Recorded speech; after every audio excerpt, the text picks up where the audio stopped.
sustainability is a key part of our new strategy, right? It's the heart of what we're going to be doing. What's the news angle you're looking at? Is it sustainability on farms? Is it a sustainability on packaging? Is it sustainability in our factories? We're talking about climate change, water quality, potential longevity for our farmers. Are those topics that you believe Fonterra would like to comment on? We get these requests all the time, Chris. We've got people here who've got a business to run. What angle are you taking? How's it going to work? We want to hear every side of the story, basically. There aren't sides to the story. There's only one story. I'm assuming that's the angle you're taking because that's the only angle. That is the truth of the situation.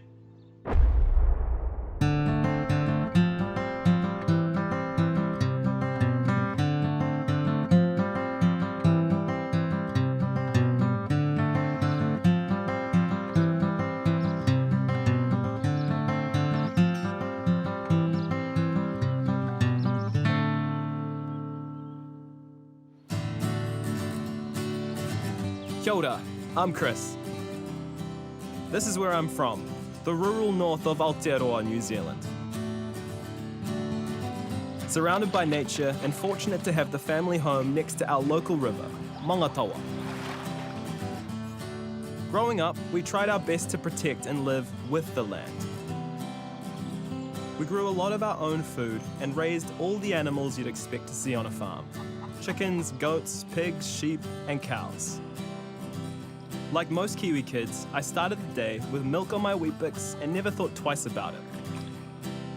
I was already worried about the state of our planet when I came across this film. Cowspiracy showed how animal agriculture is the driving force behind the environmental breakdown that's happening, and how people were too afraid to talk about it. I was shocked, but I thought, that's America, not Aotearoa. We have grass-fed cows and look after our land. And then I saw the Environment Aotearoa report, showing the massive impact dairy is having on our country. I made a video about the dairy industry that got a big response on social media. Let's hear what Fonterra has to say now. And I was surprised when Fonterra commented, inviting me for a coffee and a chat. But when I tried taking them up on the offer... Welcome to Fonterra. After the tone, please record your message. After the tone, please record your message. After the tone, please record your message. Why the change of heart? What did our country's biggest company have to hide? I wanted to meet with some people who were speaking out about the environmental impacts of the dairy industry and see what they could tell me. Industrial dairying is this country's biggest polluter. It's our biggest climate emitter, emitting more greenhouse gases than our entire transport sector. It's our biggest water polluter, and it's also a major stressor for biodiversity and for soil health. Around the world, we've seen a massive increase in a thing called oceanic dead zones. They're basically areas of the ocean where there's been so much algal growth, there's no oxygen, there's no life in there anymore. That is what we're risking on New Zealand's coastlines. We're seeing a collapse of our natural ecosystems. Most of that collapse is coming about because of the pressure that we're putting on those systems from commercial activities like dairy farming. The consequence for nature has been devastating. New Zealand used to be a land covered in forest. We've bowled down forest. We've lost the biggest chunk of wetlands in modern history in the last 100 years to put more cows on paddocks. I discovered that in Aotearoa, our dairy industry creates more greenhouse gas emissions than all cars, trucks, boats, planes and trains combined. And although we brag about producing the most sustainable milk in the world, the total emissions from our booming dairy industry has increased 132% in the last 30 years. 132%. It's a global problem too. The top 5 meat and dairy companies, which includes Fonterra, produce more emissions than the whole of the United Kingdom and its 66 million people. That's also more than the oil and gas companies ExxonMobil, Shell and BP. One study even showed that in the next decade, Fonterra will make up more than 100% of New Zealand's total emissions target. And yet, no one seemed to be talking about this. Dr. Jane Goodall is one of many well-known scientists who have been warning about the impacts of climate change long before it was all over the media.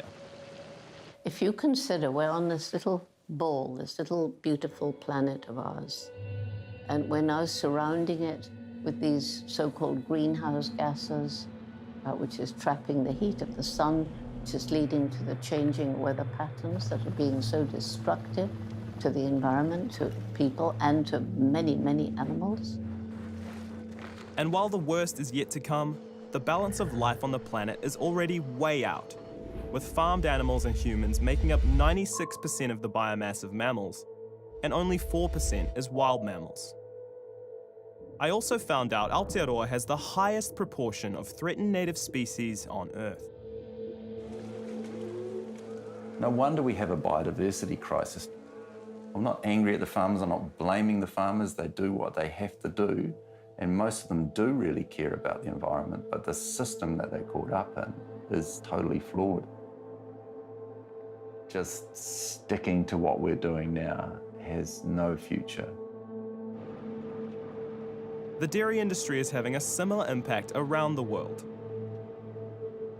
And with the global demand for food doubling by 2050, how could all this be produced sustainably? Scientists warn that we'd need at least 5 Earths by then if everyone on the planet eats as much dairy and meat as countries like the United States. And it was Mahatma Gandhi who said, the planet can produce enough for human need, but not human greed. Do we have to keep doing things the same way? What if we could produce that food without all the resources and waste? From what I was discovering, it looked like there are other ways, including something the dairy industry doesn't want us to know about because it threatens their very existence. But first, I had to understand how this mess all started and why we're still in it. Just over 200 years ago, British settlers introduced the first dairy cows to Aotearoa, a land mostly covered in ancient forests and inhabited by the indigenous population of Māori. Most of our native forests were cut or burnt down, and almost all our wetlands were destroyed to make way for farms. Today, we have over 6 million dairy cows, and we're not doing this to feed ourselves. 95% of our dairy products are exported. Kiwi farmers used to be known for farming sheep, but when white gold fever hit, they switched to cows, increasing the average dairy herd size from 100 to over 400. Over the last 30 years, we didn't increase the amount of land. We just got rid of sheep and replaced them with cows, and they have so much bigger output. The dairy herd of Aotearoa produces over 150 million litres of nitrogen-rich urine every day. And each cow has the equivalent effluent footprint of 14 people. That means the cows in this country create the same amount of waste as nearly 90 million people. And with almost no wetlands left to filter that waste, it's no surprise that our waterways are in trouble. New Zealand's like your beautiful friend that's just gone and got cancer. And so what's the source of the cancer? Well, it's primarily the dairy industry. There's a particular New Zealand mode of economic development where we have these bonanzas, and the bonanzas are based on cashing in our natural resources.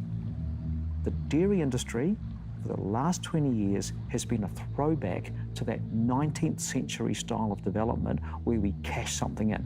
And what we've cashed in is our fresh water. It's simply been impossible for Kiwis to ignore.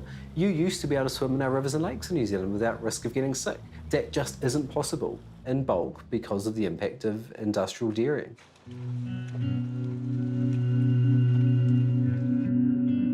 Every year we're losing 192 million tonnes of soil.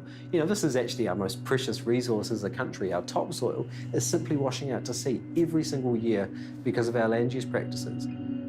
It's all about destroying our natural capital, which is the exact opposite of what we should be doing. In Te Ao Māori, the Māori world, water is sacred. we pushed for our country to be the first in the world to give a river the same legal status as a person.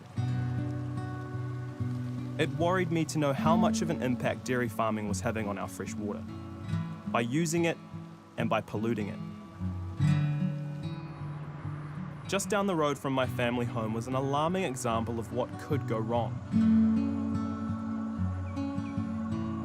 I met with some community leaders who were trying to protect their lake. What did it used to be like back in the day when the lake was healthy? Being by the lake, we were able to catch fish. We just did everything in there. And now you can't do any of that? We can't do any of that, not even our children. The kids used to come down here and they just lived down here, swimming in the water. But the children had this sickness. It wasn't until all that algae started over here that we realised that there was more to it than that. I've seen farmers spreading their manure and it's all blowing into the lake. Further up the catchment, we found that there was a dairy farm and they had a consent to dump effluent. And if any nutrients get into the water, and especially around January, it's perfect for an incubator to actually just create an algae bloom. You can't have the water for the children to play in. There's no one coming to the lake. We're talking about other things like water storage for when there's a drought. And the drought is heading our way right now as I speak. And people are going to want water. But what they want is better water than this. Water is going to be the next gold. The water is the life force. And if we don't look after the water, then all of us will perish. How could Fonterra be claiming to care about communities and environmental sustainability? I had to call them again to see if they'd meet with me. We got your email about you guys declining to be part of the documentary. I just thought if environmental sustainability is at the heart of what you're doing, I just think this is a massively missed opportunity for you guys to share your initiatives with the New Zealand public. Are those topics that you believe Fonterra would like to comment on? We can comment on any of them, but I mean, then you'd end up with a 3-hour video just on us. There's already a lot out there. Yeah, but you'd probably admit that it is a bit confusing for consumers, kind of the messages that they're getting these days. Mm-hmm. Well, we're a big player. It's a dairy industry thing. If that's what you're looking at, and you're better off dealing with Dairy NZ. Yeah, but I mean, Fonterra is New Zealand's largest company. Yes. So, you know, we thought it'd be best if the story's coming directly from you guys rather than anyone else. Yeah, but I mean, while we're big, we're also part of a big industry. What angle are you taking? How's it going to work?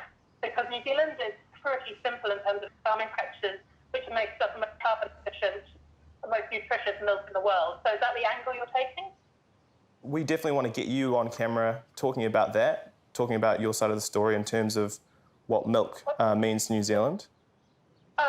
Well, we don't even need to say it on camera. It's so well documented. What was going on? Why were they avoiding an interview? I was told to go on the Dairy NZ website to see their facts. NZ Dairy is 64% more emissions efficient than the global average. But I had to wonder where this information came from and wasn't reassured when I saw it was from industry-funded research. It also doesn't include the huge amount of coal used to make milk powder, Fonterra's main export product. I did find someone from the industry who was willing to talk with me though. A rep for the South Island Dairying Development Centre.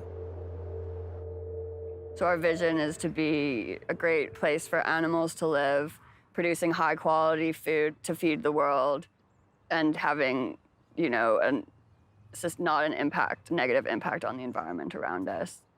So we're all about transparency, and at CITIC, we try to share all of our data publicly, and that's why I'm here speaking to you today.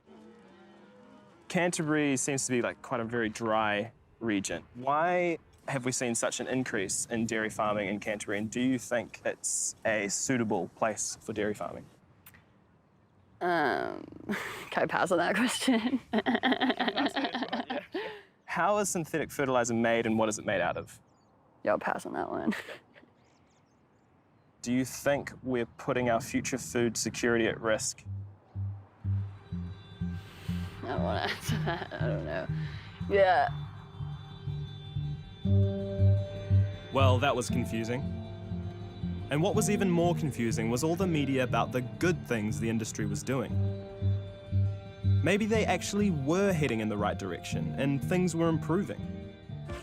You see, our waterways are a huge part of who we are. That's why thousands of Kiwis, including dairy farmers, have been working hard to make a difference. The Environment Aotearoa report in 2019 said that 82% of waterways are unswimmable in farming catchments. I think if we look at water, and we're doing a lot of investigation at the moment, the water is not as bad as perhaps those stats might indicate.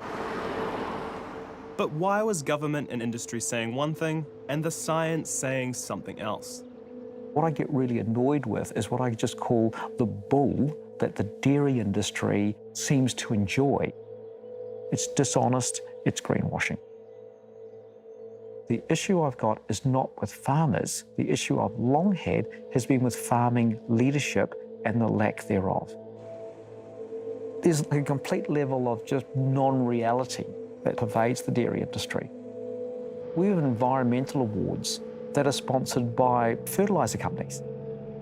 The reality is that we're not clean. We might be green, but it's just because there's lots of fertiliser going on the grass making it look green. New Zealanders really care about the environment. Even as one of the lowest emission dairy producers in the world, we're continuing to work on new ways to reduce our carbon footprint. Industry greenwashing was everywhere I looked. This carbon zero milk is less than 1% of their total milk production, and it's achieved by buying carbon offsets instead of actual emission reduction.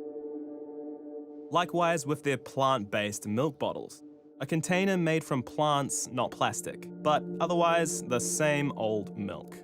What the farming groups tend to hear is so much propaganda from their own industry and so little honest reality that they tend to be shocked when they first hear it and they run back to the industry to get the story that suits.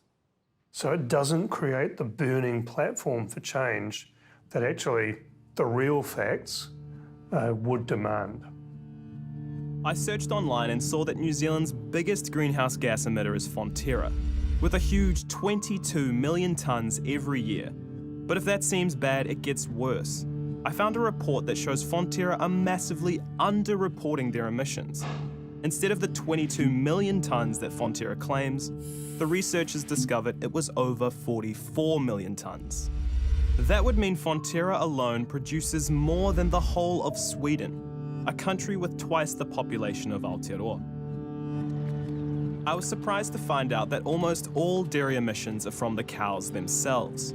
Methane comes from their digestive system, and nitrous oxide comes from the soil when effluent and fertilizers are broken down. These animals produce gas, that's methane. And that's a very virulent greenhouse gas. So CO2 everybody knows about. Everybody knows about the burning of fossil fuel. But people are not talking about the methane. Other countries, you can see the smokestacks and the pollution pouring out. We've got to remember in New Zealand, our farms are our factories. It turns out that grass-fed cows produce more methane than grain-fed cows. Methane has a global warming potential that's 84 times stronger than CO2, and one dairy cow produces about 500 kilograms of methane. I wanted to know what Fonterra's plan was to reduce these emissions on farms. I was astounded to find out that the zero carbon bill created an exemption for methane from farm animals, with only a 10% reduction required by 2030. Despite this super low threshold, Fonterra were forecasting no reduction at all in emissions from cows. So much for a climate emergency.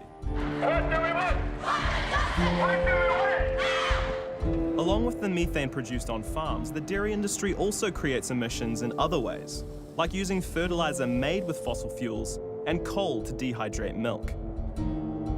There's just so little understanding of just how much we're dependent on fossil fuels. not just for everything we do and how we transport ourselves, but in our food as well. And the fact that Fonterra alone is burning 410,000 tonnes of coal every year to dehydrate milk gives you a sense of the industrial scale.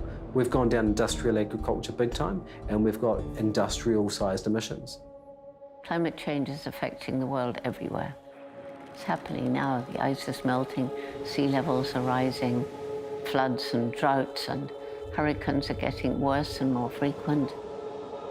What are the measures that will be taken to address that emergency? Practical measures, things that will actually happen, not things that we just talk about.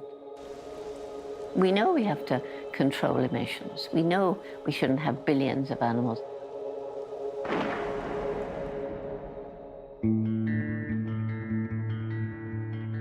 Emissions aren't the only major concern. If water is the new gold, we're not investing it very wisely.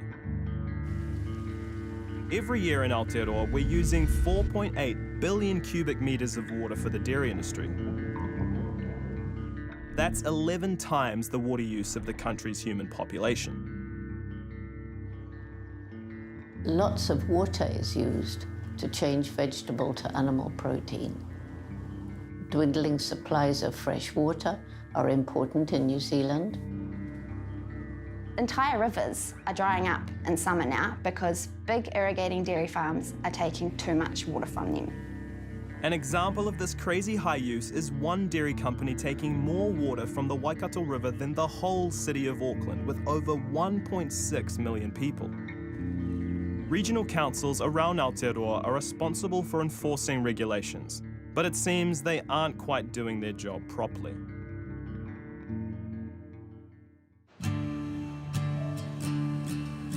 I heard about someone who is taking on the fight for better water monitoring. A former boxer who gave up his job to become a river ranger after discovering the river he'd swum in as a boy had been ruined by dairy effluent. My uncle and I, we went out to our homestead. We just couldn't believe how bad the river was. Full of urine, excrement from cattle, but the stench, the cattle everywhere. Yeah, and I started to cry, you know, at the enormity of it.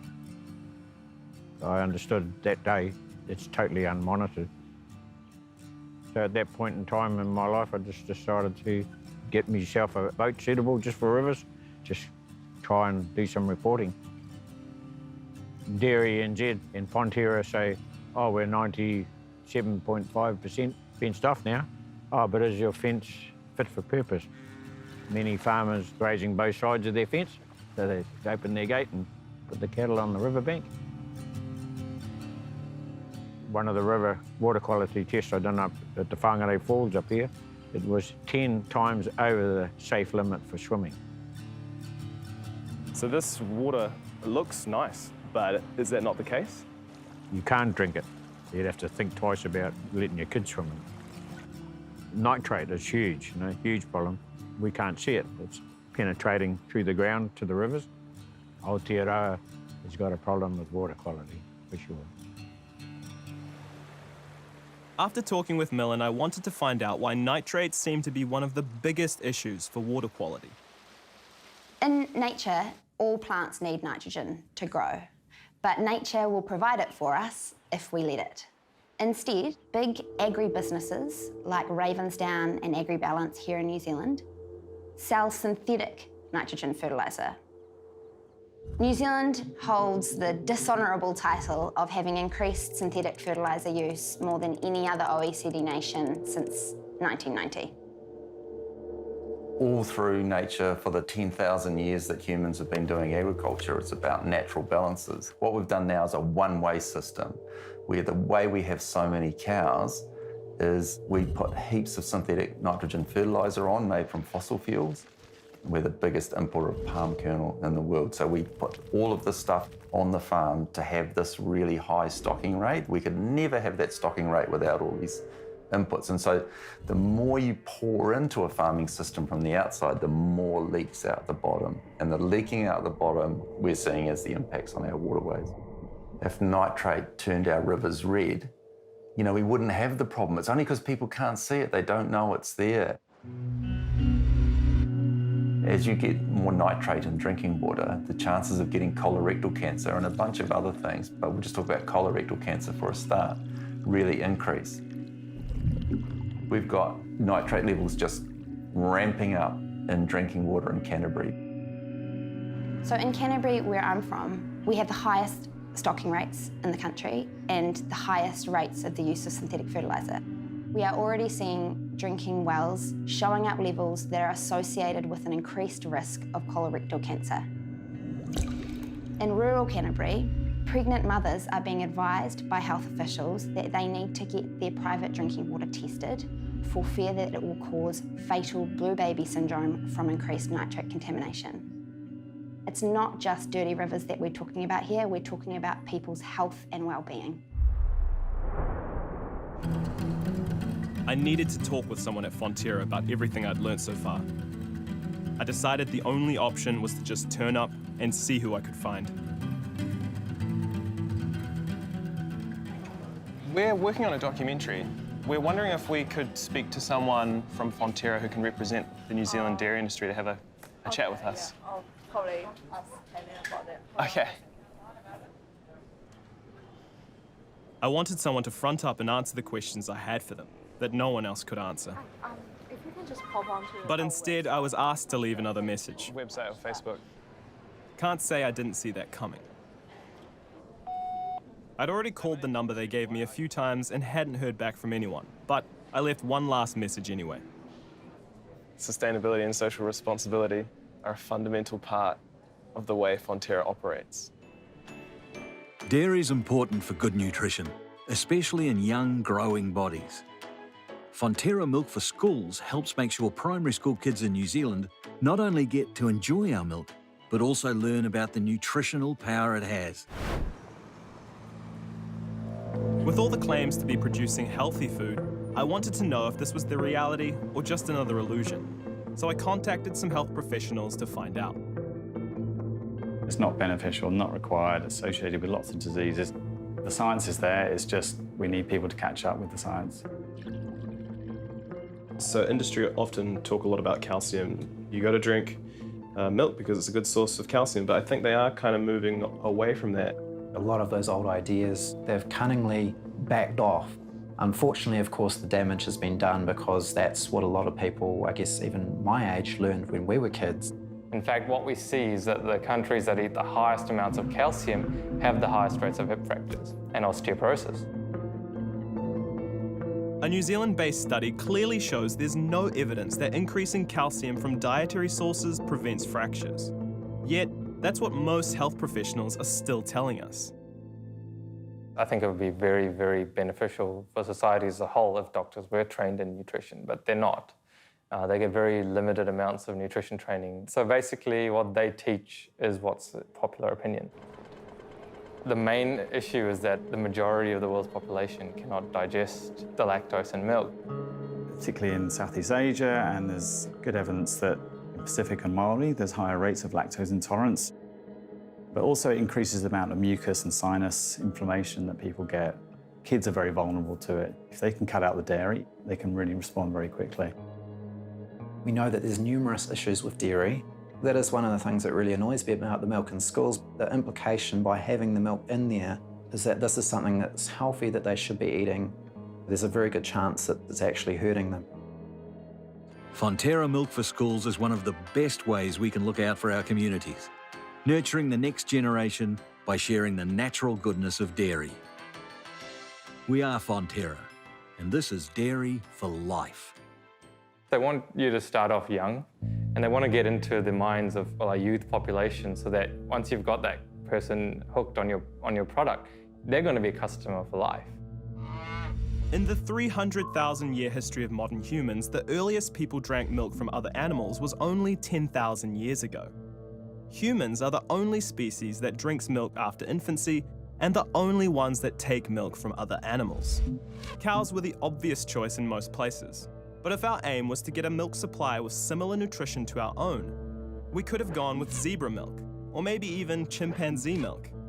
But I guess that's not so easy. What about dog milk for convenience and an extra boost of protein? Not sure if Fonterra could sell that idea though. And we aren't even meant to consume high amounts of protein. Human milk is perfectly designed for us and has the lowest protein amount of any mammal's milk. Everything that's contained in any of these dairy products or in any animal product, with the exception of vitamin B12, of course, comes from the plants, essentially. And so by having the animals eat them first and then us eating the animals, it's a very inefficient way of us getting to that nutrition, which we could have just got from the plants in the first place. We don't need to filter our nutrition through animals. We would do a lot better going straight to the source of the nutrition in the first instance. It makes sense that we can skip the middle cow, like our early ancestors did. And it turns out we also filter other things through cows, like antibiotics and hormones. They're routinely fed antibiotics. The bacteria build up resistance, and people have already died from a small cut which becomes infected, and there just isn't an antibiotic strong enough to cure it. It's one of the big fears in medicine, that we're gradually reducing the number of antibiotics that can be effective. Antibiotics are often used for mastitis, a common and painful inflammation of the udder that causes white blood cells to leach into milk. A litre of milk can have up to 400 million of these cells before it's considered unfit for people to drink. Given that it's got these kinds of things in there, is that really something you want to be consuming from another animal? The processing that they have is because it's a dirty product, you know. It's got a lot of stuff in there that can make you sick. Everyone knows what it smells like after it's been, left out for a day or two. It's nasty. This is not a food that was ever designed to be inside a human being. Because you've got these cows, they're pregnant, they're lactating at the same time, so the female hormones in a dairy cow are really, really high. And so you've got things like estrogen, which is in the milk. What this also does is it will grow cells that are abnormal really quickly. That's probably one of the reasons why it is associated with hormone-sensitive cancers. So that's your prostate cancer, breast cancer. Definitely a very strong link with prostate cancer, possibly even stronger than there is with smoking and lung cancer. It's full of stuff that blows up a small calf into a huge cow within, a year or so. One study found that even moderate amounts of dairy milk consumption can increase women's risk of breast cancer up to 80%. And yet this isn't even mentioned on our National Breast Cancer Foundation website, who are still promoting dairy products, saying they're important for bone health. That same old idea. People need to be informed of what they're buying and the risks of it. Why would you promote anything that's been associated with any kind of cancer?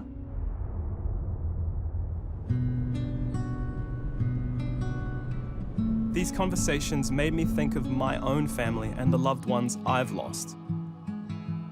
Māori men are 70% more likely to die from prostate cancer than non-Māori. And if the link between dairy consumption and prostate cancer was common knowledge, maybe I could have met my grandfather. The more I thought about it, the stranger it seemed that we even consume dairy at all. Māori have historically been some of the tallest, strongest, fittest people on the planet, and we didn't have dairy until Europeans showed up, so we obviously don't need it to be healthy.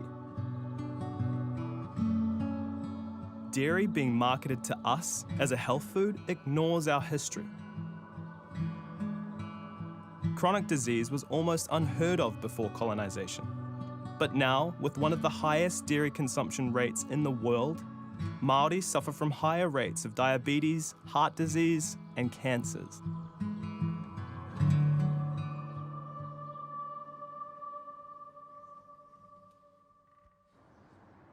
Hello, Chris speaking. Chris, hi. This is Philippa from Fonterra. How are you? Philippa, hi. Yeah, I'm good, thanks. We're really hoping to get someone from Fonterra to talk to us. Does that sound like something you'd be able to help us with? New Zealand's dairy industry is the most sustainable in the world, and actually the farming practices here are the least emissions efficient, the most emissions efficient out of any in the world. But what we're noticing as well is what's happening to our waterways, what's happening to that footprint of greenhouse gas emissions coming out of the sector. I was asked to email them again with the same information, and realised that to get some honesty, I had to find farmers to talk with instead. I was surprised with what I found out about life on the farm. The family's been farming here for 95 odd years, and we've always dairy farmed here.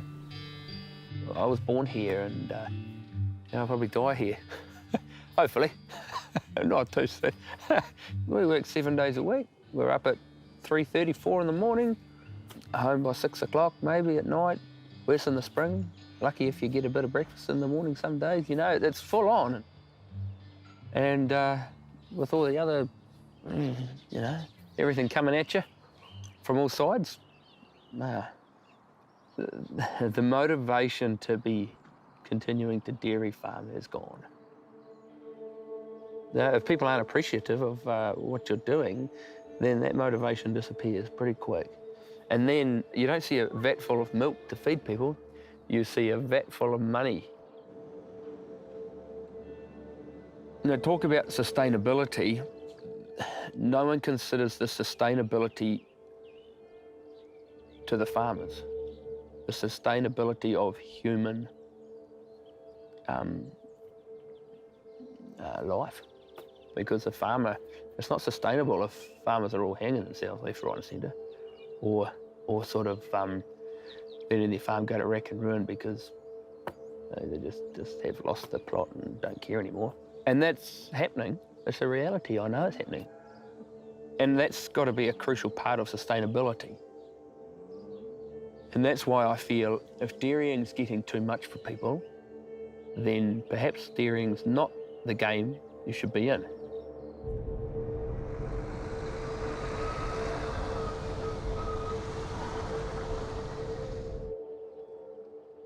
Another farmer was willing to talk about his experience with the bacterial disease Mycoplasma bovis.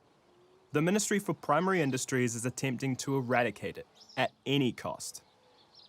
If MPI finds one of your animals with the disease of Mycoplasma bovis, they kill everything, everything. I've had 34 years in this industry, and I go during the middle of the night to check on my cows to make sure the birth process is going right. And if the calf is not well, you get it inside and nurture it. And then all of a sudden, you're being told you have to kill these calves. And that, I think, was particularly afterwards, it was very traumatizing. And I'm still not over it, actually. So how many days did this take, you killing the calves? Probably 80, 90 days. How many calves do you think you were killing per day? Some days it might be one, and some days it might be 6, 7. We had another farm as well affected with Mycoplasma bovis, and the farm manager there, he had to kill the calves on the farm there, and he was calving more cows than I was. Couldn't hack it anymore in the end, and he tried to commit suicide. And my son found him and got him out, and now he's left New Zealand. He's gone. 23-year-old fucked his life with this.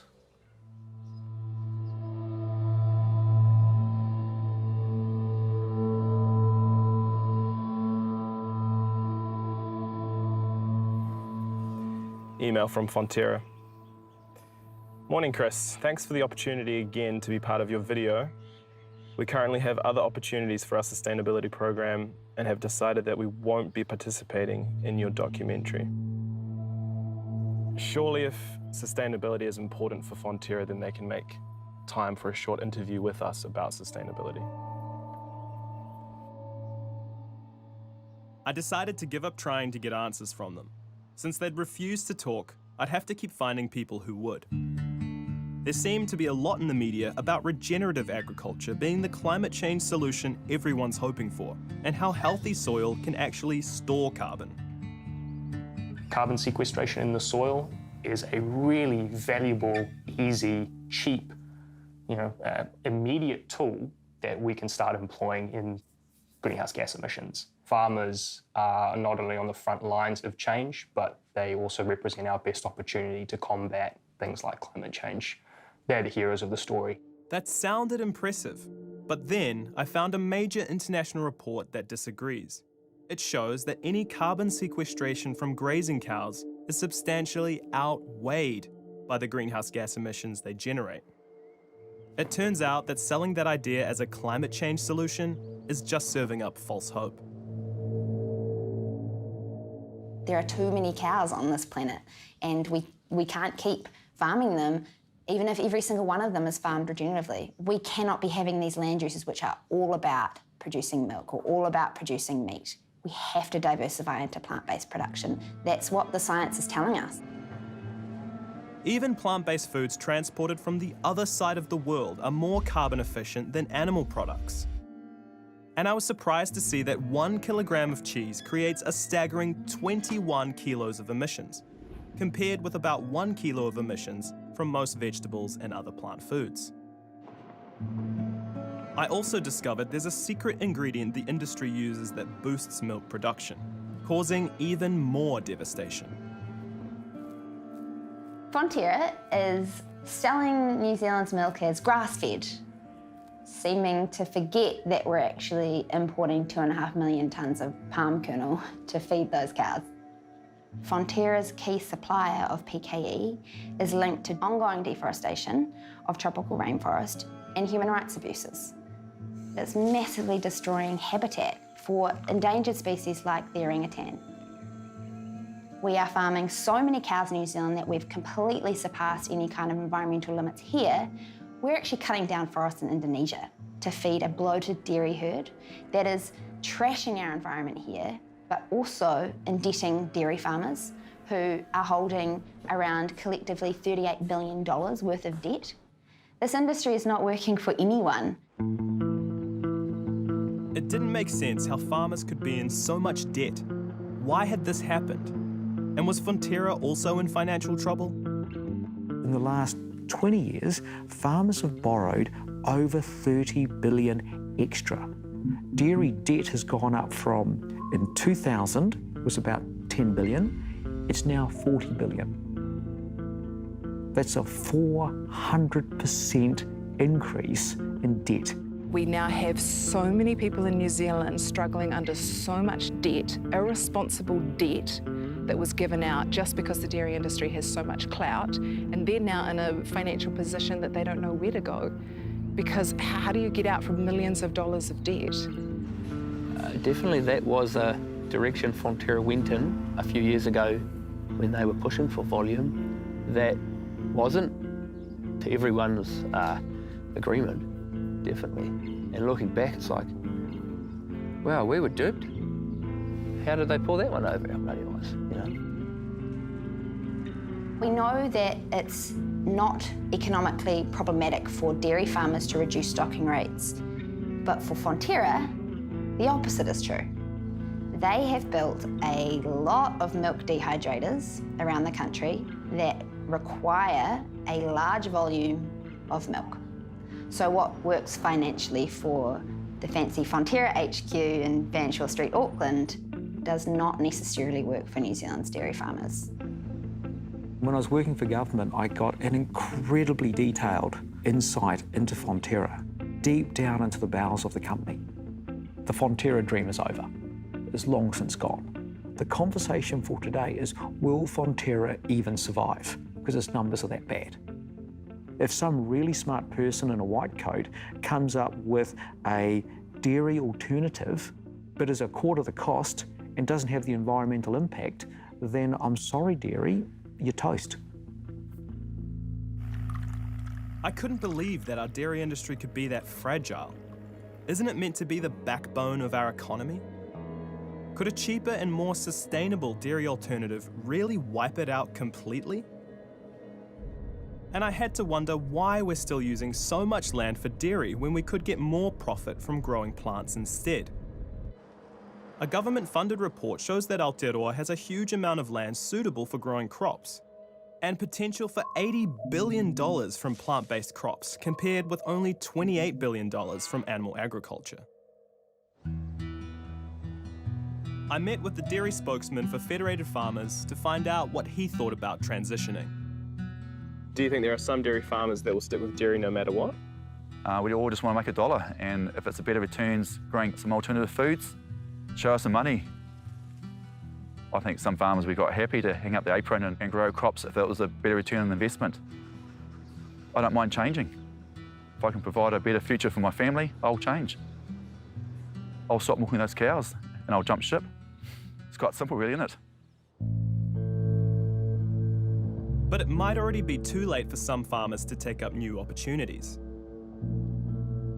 One research project looked into using dairy land to make oat milk, which uses 13 times less water, 11 times less land, and creates 3.5 times less carbon emissions than cow's milk. It was way more protein per hectare, way more energy efficient. Everything that you could measure was so much more efficient without the cows. It was a fantastic example of where you would be much better off not having the animals there and you could make this really good product. The thing that you need to make plant-based milk, of course, is nice clean water. And when they started looking at the groundwater in the vicinity, in some of those bores, there was 5 or 6 times the World Health Organization limit for nitrate in that water.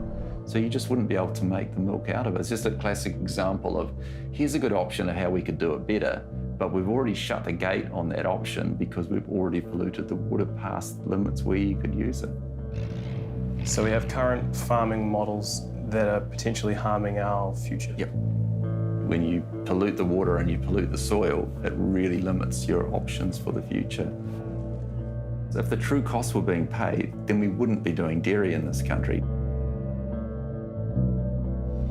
An example of this cost is Aotearoa taxpayers giving dairy farmers $130 million not to farm in the Taupo and Rotorua lake areas to reduce the water contamination from nitrates. If we paid all our dairy farmers to stop polluting water, that would cost over $20 billion. As a business person, and you had to pay that, you would go, right, we stop doing it, because there's no money in this. It's going to cost us to do it. It's only because the cost is being passed on to the rest of us. This is an industry making profits off of the destruction of our environment, and it is us, everyday New Zealanders, who are going to and are already paying the price for that. And there are very powerful companies that want to keep it that way, despite the costs to New Zealand. I did some more investigating and found out even the country's nutrition guidelines are influenced by the dairy industry. Consultation with key stakeholders meant that Fonterra had a say, and 3 out of the 4 issues they raised were changed, including the removal of milk alternatives. I'd heard some strong reactions to dairy alternatives from industry representatives and politicians also, trying to stop any possible threat.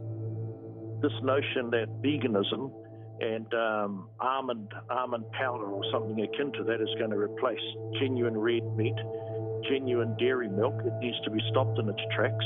We should not tolerate, we should not acquiesce for 1 inch of the political journey with these people who are continuing to stigmatise and demonise our legacy industry. If it's not a milk, if it's a nut juice or something else, just call it for what it is and create your own brand and create your own marketing strategy and leverage off that. Don't leverage off the dairy industry. Then a well-respected magazine came out with this on the cover. After reading about all the so-called benefits of meat and dairy, I looked online and found that the featured scientists were from the Reddit Institute, which has close ties with meat and dairy companies, including Fonterra. What's it going to take to change these organisations? Probably one thing is not to be funded by dairy. A lot of people who put out studies, and it's been shown very well, get funded by dairy sources, whether it's overtly or whether you have to dig around. So a huge amount of money that comes into universities is from the industry. And so you start speaking out against the industry and your options start to close down really, really quickly. Who do you believe in an argument is you follow the money. Especially in New Zealand, the farming industry, you seem to be almost unpatriotic if you're not supporting it by having lots of dairy, having lots of meat. You've got an industry that has been incredibly powerful for an incredibly long time, and it's deeply entrenched. Now, once you realise in New Zealand that 5 million cows are a lot more important than 5 million people, then everything else in New Zealand politics suddenly makes a lot of sense. because the cows are more important than we are. Some people who are really heavily invested in status quo, you're threatening their income, and so they will be very angry. If somebody's speaking up and pointing out harm that you're doing, you try to shoot them down. An animal rights group found this out firsthand when they took out an ad in an international newspaper highlighting cruelty on New Zealand dairy farms. When we placed an ad in The Guardian, we got a lot of abuse. We got a lot of threats, a lot of death threats. I've had death threats right throughout my 30 years working for animals. But this was bad. This was seriously bad. This industry's power scared me, and I wasn't alone. Many people I'd talked with had been too frightened to even speak on camera. I'd already been warned about the backlash against me after making a film that exposes these issues. Death threats happen. People will make serious threats and allegations against you because they're seeing their livelihood being threatened, and so they see you as a threat. I want you all to be aware, like, this is the reality of this. Like, you guys are going up against the biggest company and then the biggest industry in the entire country. That being said, it absolutely needs to be done. The fear of reprisal can't outweigh the fear of not acting, right? Like, not speaking up, not showing this truth is the real danger. They're destroying the planet, they're killing these animals, and people are dying. People are literally dying because of this, and it's all for the sake of making money. I never considered that my life could be threatened by exposing this industry. But I realized that revealing the truth could also have a powerful impact and help create the change I want so badly to see. I decided that I had to continue with the film, no matter what the outcome.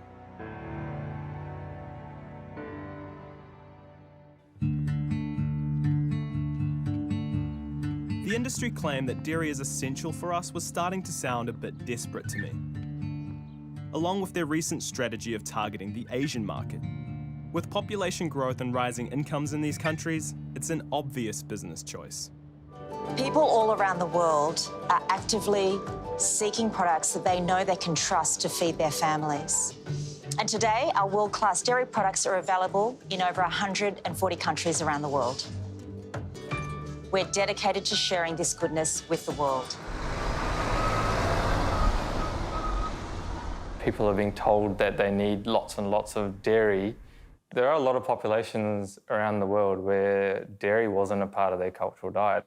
If you look at Asia, which is actually where we're trying to market this stuff, which is just bizarre because lactose intolerance rates of almost 100% in many parts of Asia, so we're not doing them any favours. So exporting dairy to Southeast Asia, it's a business decision, but at the same time you're exporting your diseases offshore in return for money. You can already see this happening, like diabetes rates in India and China have just gone through the roof as they start adopting a more Western type of diet, and dairy is a big part of that. Everywhere in the world that this European diet is forced on people, people go from the healthiest to then the sickest. It's easy to push these white lies, and that's all this industry is doing. It's like they're pushing just outright racist lies. We're excited and we're proud to be able to make this connection between the way we at Fonterra create world-class milk and the products our dairy shows up in to nourish people around the world. It's quite a difficult situation for New Zealand to turn that sort of spotlight on itself or whatever and say, actually, maybe what we're producing here isn't actually very healthy for people, and maybe we're not doing the right thing by producing this and marketing it to the rest of the world. How far do you go with justifying what you do because there's a profit in it? I hear the classic, we're feeding the world story. I think the reality is much more that people would be better off if we didn't provide it. Just because there's a market for something doesn't make it right. To go towards meeting this increased global demand for dairy, Fonterra have predicted a 40% increase in milk production in the 10 years from 2015 to 2025. With the environment already struggling, how could this increase possibly be sustainable? And what about the cows? From what I'd seen, they were already being pushed to their limits, having been selectively bred to produce more than double the amount of milk they would naturally produce. Dairy cows are usually worn out after about 5 years, then sent to the slaughterhouse to be killed and turned into hamburger mince. I was curious to see what the people who produce ethical dairy products think of this not-so-happy ending. Your brand is kind of centred around this compassion for these animals, happy cows. There seems to be a bit of an obstacle for you. With these cows are going to be eventually sent to slaughter. How do you deal with that? How do you communicate that with the consumer? Yeah, well, I mean, that's true. And it's animal agriculture. We should try and extend their life as much as possible, without profit always being the core driver, I suppose. But then again, she will die. That's what we say.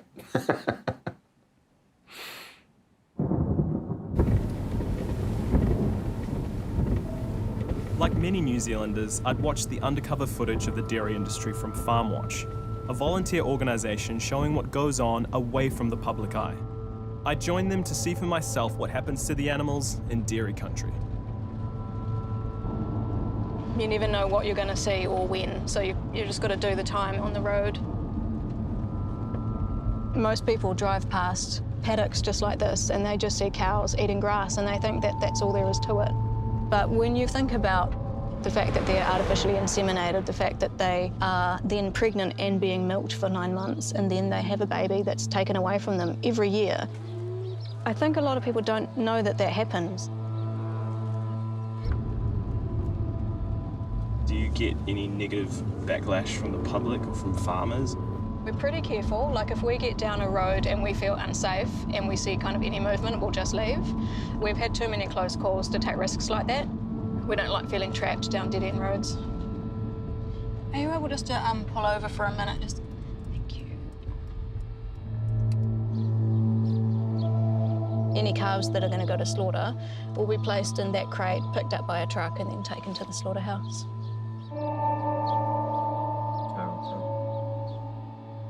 Someone's behind us too. Just on the road. Since you started in 2014, have things become harder to document?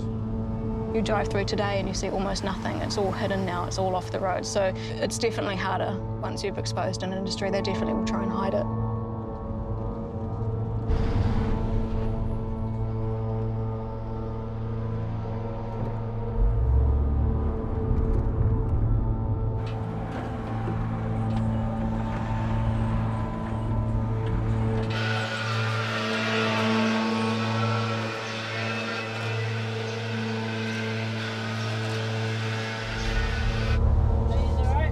Yeah, well, good. Okay.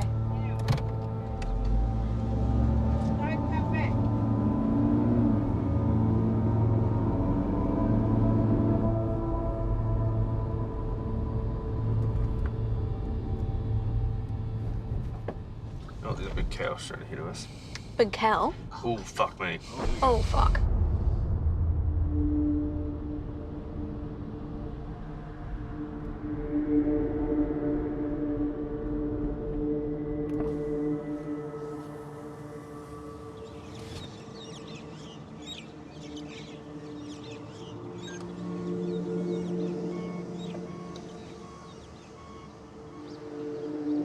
This particular cow has a calf half out of her, so she's clearly died giving birth and then just been thrown on this pile of dead bodies.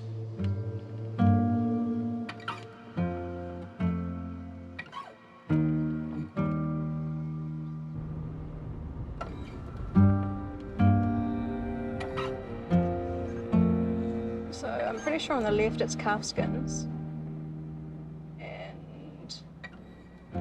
Those are skinned calves.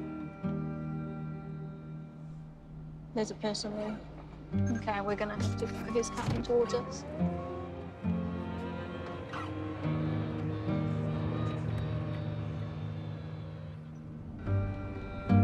When we do investigations that require hidden camera placements and going out at night, I mean, it's utterly terrifying. It's work that nobody should have to do. And the more you look, the more awful shit you see, and you can't really ever unsee a lot of that stuff. We've We've seen just so much death and suffering out in dairy country. It always makes me laugh when I see Fonterra for life or dairy for life, because this industry to me is just full of death and suffering. It's an industry based on death.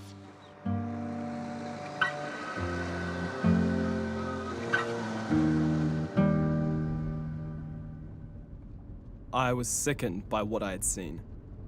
My experience with Farm Watch made me realise how most people have no chance to see what really happens behind the industry's marketing machine. Well, initially you believe that you're going to have all the fields around you, the animals, you've got all these sort of visions in your head of what you see on the ads. But the difference between actually seeing it and doing it is night and day. Night and day, that's when it really, truly hits you what's going on, that it's not just lush fields and happy cows. We just have to make sure that what we do is the right thing and not be trying to hide anything. The industry is there to make money as much as possible and basically hide the truth from people. They do not want you to know the full picture. And their job really is to sweep that dark side under the rug. It is very, very secretive. If the animal experimentation industry wasn't so well hidden and people could actually see the research and tests that cows are used in, they'd know that it's not natural. If people who go and buy their natural milk from the supermarket saw a fistulated cow that looks more like a Frankenstein animal than a natural cow running about in a field like they probably imagine, it would be pretty clear to them that there's not a lot natural about the dairy industry. And it's ridiculous, really, that we have to rely on volunteers to basically show what's going on the farms. And what they show that goes on the farm is just not like, you know, the Fonterra open days on the farm, of course, where you can have a look and pet a little calf. Now, they actually shows what's going on the farm.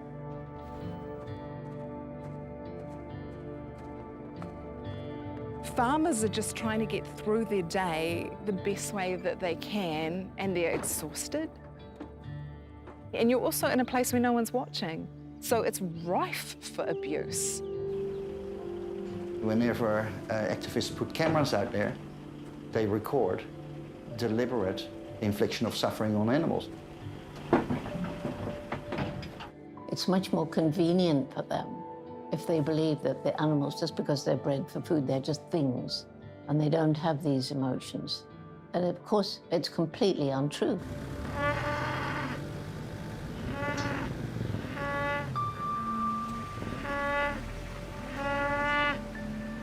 My first morning in the calf pens, I stood there and there were all these tiny babies, lots of them still with bloody navels, some of them still had afterbirth on them, that were calling out for their mums, basically. And it hit me like a force field that this is what it took to get that milk.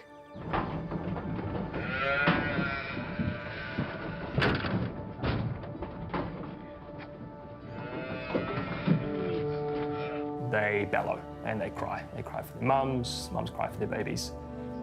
It became quite clear that you were listening to pain, and so you can't really forget that once you know that. And it then forces you as a farmer, I think, to say, right, well, what is the greater good that that pain's delivering to? I don't really want to get into the bobby calf thing, if that's all right. Back in the day, they used to pay one bob for them because they were considered so worthless.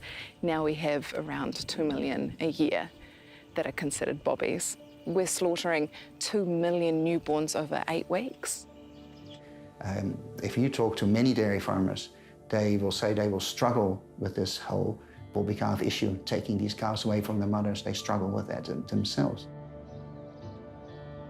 So we're really kind to our bobby calves. Bullshit. You know where those calves are going? There were a lot of things that I questioned when I was farming, and I was just sort of told that's the way it has to be. It has to be this way because of production, because, you know, the industry needs milk, the people need this is our job. What we are doing is necessary.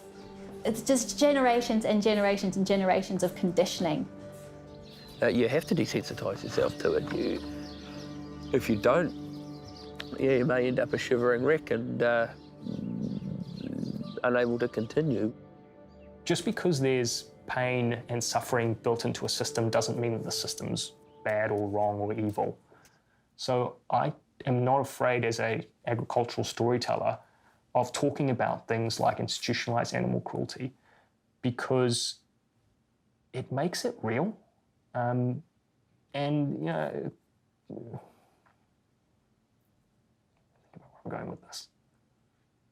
No, I think I'll leave it there. I just couldn't understand how all this could be happening for a product that we don't even need, and why we're still putting so much into propping up the industry instead of transitioning out of it. Could the power of the dairy industry be the only thing that's stopping any positive change? We know what the problems are, and we're just dancing around the solution. So rather than cutting it off at the source and moving away from animal agriculture, what we're doing is we're trying to reduce the negative impact on the environment. It's just a desperate attempt at trying to keep that industry alive. If you are doing something that's stupid and you then actually apply a silver bullet, you know, you're trying to continue the stupid. All we're going to do by these techno fixes to dairy, so put them in a barn or give them a methane vaccine or change their feed, that's just shifting environmental problems around. The best way to reduce the number of animals is for more people to go to a plant-based diet. What New Zealand and other countries can do is to reduce our demand on milk and dairy products. And the farmers, of course, will rise up in arms because it's their livelihood. And so if you're going to say, okay, no more, you can't keep cows anymore, there must be an alternative for those farmers, because you've taken away their livelihood. One of those alternatives could be growing hemp. Larry's Gold hemp products are made by a family who are trying to find their way out of the dairy industry. So you're a fourth-generation dairy farmer, and you're considering getting out of the business. Why is that? It just seems a bit crazy growing plant protein to feed animals to produce protein. So much less protein is produced per hectare of animal protein, so you know, we've got a world to feed. There's so many starving people. It's just a step in the right direction. We have to farm at the moment, you know, just for income, and it's hard just to switch over with a lot of debt and stuff. We need some change. It has to be done the right way and phase it out, I guess. Potential to grow really good hemp around this area. I think most in New Zealand, to be honest. Pretty hardy plant. And how likely is it for you guys that that's going to become something financially viable? I think we can do it. We need to have a better industry set up in New Zealand. It's pretty hard for guys like us because there's nothing around here either. You know, pretty much everything's dairy farming, so that's all people know, you know. The governing body that is responsible for enabling the hemp industry is somewhat disabling it. I guess the plant needs to be unlocked. There seem to be other options out there for farmers, so why wasn't that change happening more? And why doesn't the hemp industry have more government support? We're really just scratching the surface of what hemp can do. Future food uses, future plastic uses, construction uses, and hemp itself sucks up a hell of a lot of nitrogen. It grows extremely fast and consumes 4 times more CO2 than pine does. If the government enabled us to use the carbon credits from hemp on the emissions trading scheme, the economics of hemp would be unbelievably good. But central government haven't been supportive enough, I don't feel, for an industry that can solve so many of the systemic problems that they're trying to undertake. I think hemp provides a wonderful solution to many of those. Farmers want to make a change, and that's what we're trying to do hugely, is enable this industry and get it moving off the ground and make it economically viable. Once that happens, then farmers will have a very easy decision to make. But the global demand for dairy is still rising. Even with all the plant-based alternatives available, it's clear that most people around the world are still buying into dairy industry marketing. Then I discovered that change might happen in a totally unexpected way. A major international report from Rethink X predicts that making real dairy without cows will wipe out the global dairy industry by 2030. Once it's cheaper than dairy from cows, big companies like Nestle could switch their milk powder supply to the animal-free version. And our milk powder exports could be doomed. Rethink X are saying in the US dairy industry, something like a 90% reduction in their cow numbers within a decade. How realistic do you think that report is, and how worried should New Zealand farmers be in terms of them having a sustainable career? I think they should be really worried. I think the last thing the dairy industry should be worried about is a 10% greenhouse gas emissions by 2030. I think they've got to worry about, will they even be around in 2030? We're going to see the most consequential shift in food production systems that we've ever seen in the past 10,000 years. Cow as a technology will become redundant. This new technology is exponentially more efficient, and that means that we're seeing a huge, incredible shift, the biggest one in humankind in the way food will be produced. I went on the Rethink X website and saw that this animal-free dairy is made by microbes instead of mammary glands. These microbes are instructed to produce dairy proteins. They go into a fermentation tank along with feedstock, and when it's finished fermenting, the microbes are filtered out, leaving real dairy protein that's identical to what's found in cow's milk.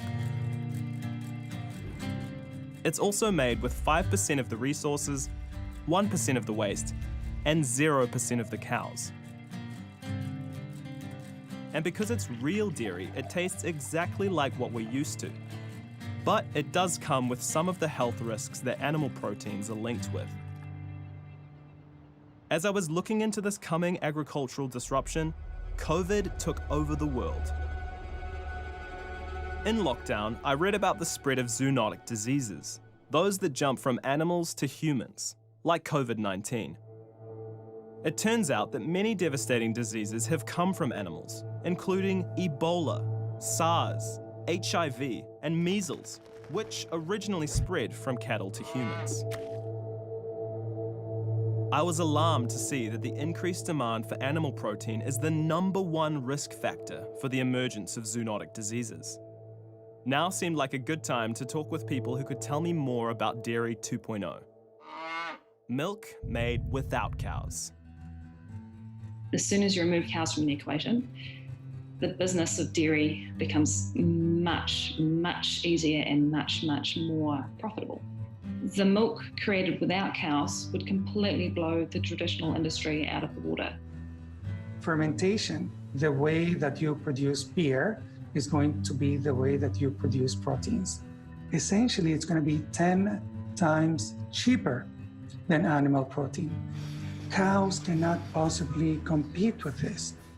And the same fate is going to happen with all livestock. Pigs, chicken, sheep. First, cows, because they are the most inefficient food production system on the planet. The cow produces 96% waste. Of everything that it consumes, 96% is waste. So essentially, you're building up this cow for 2 or 3 years, and you need all this land and all this energy and all this water, and 88% of that milk is water with no economic value. There are companies already making casein and whey here in Silicon Valley and around the world directly with precision fermentation and selling it to cheesemakers. I have eaten cheese from a Kiwi company that is making precision fermentation cheese here in San Francisco. When did you start New Culture, and what's it all about? So I started New Culture in early 2018. What New Culture does is we make cow cheese without the cow. That's animal-free, that's sustainable, and that's indistinguishable from the dairy cheese everyone loves. And what's actually very interesting is that this process of making an animal protein without the animal is already used in the dairy cheese industry. And now over 90% of dairy cheeses today are made using this animal enzyme that's made without the animal. It is tough to be a Kiwi looking to disrupt the New Zealand economy in this way, but with the way the world's going, we need to change and we need to be proactive about that. New Zealand's dairy exports could be wiped out without a single consumer changing their behavior from animal proteins to precision fermentation proteins. This is all a business-to-business disruption. When is that going to happen? The technology cost curve will determine that. The market will determine that, but there's no doubt that it's going to happen. I realized that this disruption is already happening, with investment in fermentation companies at the highest level ever. Over $435 million invested in just the first half of 2020. Why wasn't everyone talking about the end of the cash cow, instead of saying there's no threat? Disruptions usually happen quickly and wipe out the existing system. Think of a forest fire. When the forest is tender ready, just a little spark and the whole forest goes. It's what I call market trauma. If you think your cash flows are going to drop by 90% over the next 10 years, then that is going to be reflected in your stock today. Not in 10 years, but today. Do you think New Zealand should be worried about these disruptive industries? We're looking for a premium and we have to produce better products, better quality products, convince consumers that, they want the best nutrition, and then we can remain viable as a farming country. The old chestnut of, well, there'll always be a market for premium products is just so cemented into the psyche of our leaders. The dairy industry, no matter how quickly they pivot, it's more like they're just shuffling the chairs on the Titanic. We need a new boat, animal-free. When you have old, largely pale male-style leaders, then to get that new dialogue coming through, it's almost like pushing shit uphill. They're trying to slow down change. And because of that, they're constantly staying on the wrong side of history. What does that mean for dairy companies? What does that mean for the dairy community? What does that mean for New Zealand's communities at large? This is beyond Fonterra. This is our livelihood. And those are the sort of questions that the government really needs to be thinking about, and I think that's just too scary for them. It's just way too scary. I'm trying to wake New Zealand up to the fact that there is an urgency. The scientists get there long before other people get there. Lots of people have talked about pandemics, including myself, for years, and everybody ignored us there too. It's happened with pandemic, it's happened with climate change. This is not about only destruction. This is also a massive opportunity. I see the precision fermentation industry as an emerging trillion-dollar industry. I don't think we're at all prepared for a massive change of this type. And I don't say that to be alarmist, more to be realistic. I would like to see more of our smarts being packaged up into intellectual property rather than selling carcasses or bags of dehydrated powders. New Zealand better prepare for this disruption, as in now, as in the COVID disruption. Those who were prepared and those who acted decisively are the ones who are going to come out on top more quickly. I was blown away by everything I'd learnt and the fact that the government still seems to be in denial about it. That means we're not preparing, and neither are other countries. It was clear to me that we're in big trouble if we don't take this seriously and make urgent changes. It turns out that Aotearoa New Zealand, the US and the EU account for nearly half of all global dairy production, and these governments are also in the best position to help farmers transition out of dairy, saving our economy and our environment. We need to support our farming communities to transition. I think it is unfair for decades to have encouraged them to go into intensive dairy and then expect them to somehow tomorrow switch. Support people to actually, change. We are all products of where we've come from and the life we're born into, but we don't have to continue this way, you know? You know, and we want to live here, so clearly living means not dairy farming, because dairy farming's not really living. I think we've just stumbled onto this fantastic crop for our region. Pumpkins just seem to be a boomer around here, absolutely boomer. We're hoping that pumpkin seeds will wipe the floor with dairy. Well, if it beat dairy farming out return-wise, why would a farmer not do it? I can't imagine why they would be so bloody minded about milking cows forever. I think I'm coming into a good space now.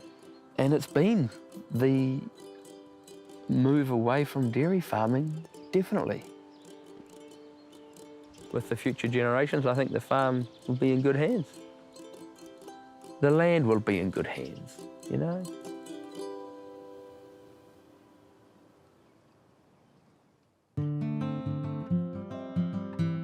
I'd heard of a dairy farm near Wellington that's making a transition to growing organic vegetables.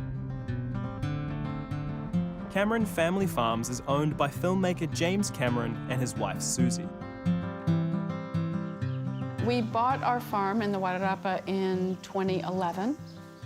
We had 2 dairies within the farm, and one of them being a very successful dairy.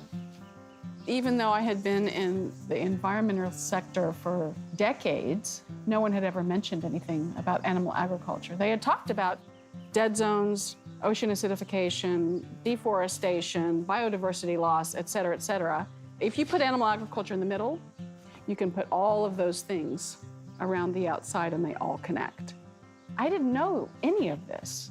And in May of 2012, we went plant-based and realized that our dream to have this beautiful organic dairy organization didn't seem like the right way to go. So we closed the dairies down. So now we grow organic veggies. You need less land, you need less water, you need less inputs. It's a much more efficient way of growing food. And most recently, the thing that has come up that should probably be the #1 thing on our radar right now is pandemics. So 75 to 80% of all diseases that have been created because of the exploitation of animals. Is this a change that you think other dairy farmers in the area could also take on? One of the things that we noticed very early on was just how quickly New Zealanders can pivot. Plant-based food products are the largest growing sector within the food sector around the world. People have to be able to do it in a way that it's lucrative. It also has to do with being able to look at themselves in the mirror at the end of the day, knowing what it's doing to the land, knowing what it's doing to people's health, knowing what it's doing to the animals. Even if it was healthy to eat animals, there is no way that we can feed humankind by eating animals.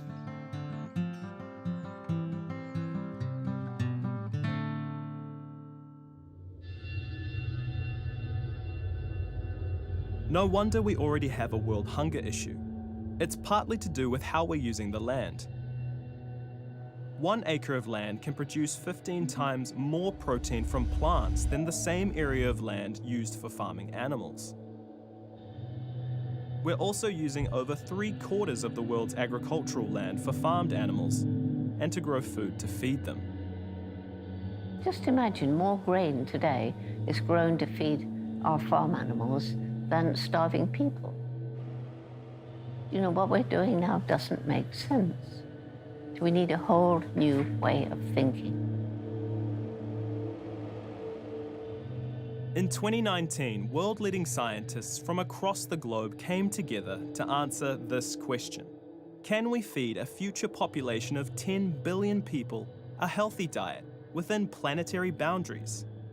They discovered that without a global shift to a plant-based diet, today's children will inherit a planet that's been severely degraded, and where much of the population will increasingly suffer from malnutrition and preventable disease. From everything I'd learnt, it wasn't just dairy that we needed to move away from consuming. It was all animal products. If everyone ate a plant-based diet, we'd free up land area greater than the size of Africa. A lot of the world's farmland could be returned to native species, an effective way of storing carbon and increasing biodiversity at the same time. In New Zealand, going plant-based would reduce our dietary emissions by over 40%, along with saving the healthcare system up to $20 billion over our lifetime.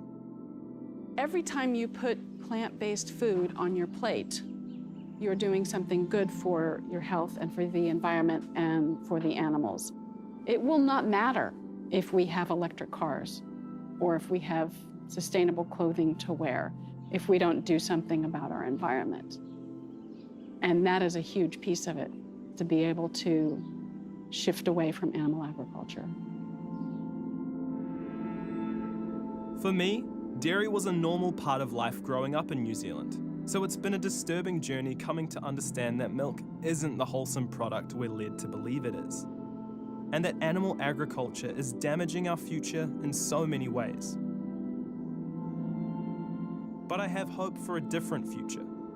Instead of continuing down this doomed path, we could grow healthier and more sustainable plant-based food from less land, rewild the land we gain back, and live ethically with all life on this planet. Companies like Fonterra will have to decide which side of history they want to be on, to keep hiding from the truth or to work together on solutions. We all each have a responsibility because every day we live, we make some impact on the planet. We have a choice as to what sort of impact we're going to make. And if billions of people make ethical choices every day, even small ones, that's going to lead to change. And eventually, the impossible will have become possible, and we'll change the world.